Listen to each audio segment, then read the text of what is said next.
The two reasons Russia has stopped moving forward in Ukraine. April 12, 2025.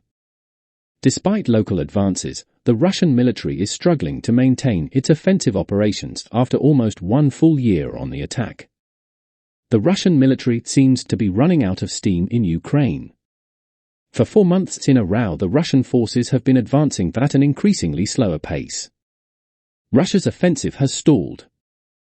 Russian territorial gains in Ukraine have decreased during the first quarter of 2025, with Russian forces highly likely seizing only 143 square kilometers at approximately 55 square miles of Ukrainian territory in March 2025, an average of less than 5 square kilometers, 1.9 square miles per day, the British Ministry of Defence assessed in its latest intelligence estimate on the Ukrainian conflict.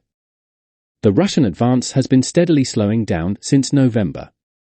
Russia's rate of advance has dropped month by month since November 2024, when its forces seized more than 700 square kilometers, 270 square miles, the British Ministry of Defence added. Over the past year, the Russian military has primarily concentrated its offensive in Ukraine's eastern Donbass region, the home of the Donetsk People's Republic and Luhansk People's Republic, the two separatist regions whose 8-year war against Kiev precipitated the broader Russian invasion. Most of the advances by Russian forces in March 2025 were in central Donetsk Oblast, but Russia did not improve its operational position, the British Ministry of Defence assessed. The Ukrainian military has been on the lookout for opportunities to counterattack and liberate territory. The Ukrainian forces have been particularly active around the strategic urban center of Pokrovsk in Ukraine's Donetsk Oblast, where successful small-scale counterattacks have reversed some of the Russian military's gains. Two possible reasons Russia is faltering. The levels of Russian ground attack on several axes was reduced through much of March 2025. These began to increase towards the end of the month, but have not resulted in a higher rate of advance, the British Ministry of Defence concluded. There are two main explanations for the slow advance of the Russian forces. First, the Kremlin intentionally held back during this period in order to avoid angering the Trump administration in the United States, which has substantially cut off security aid to Ukraine, but might be tempted to resume it if it perceived a major Russian offensive underway.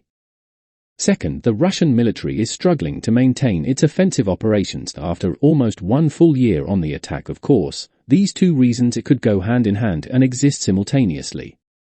Since last May, the Russian forces have been on the offensive across the line of contact, but 11 months on the attack has come at a cost.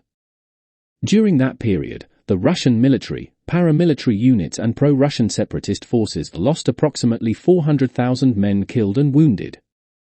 Such casualties are hard to replace, both logistically and politically. And despite Russia's ability to sustain large numbers of casualties for prolonged periods of time, a military force cannot be on the offensive permanently.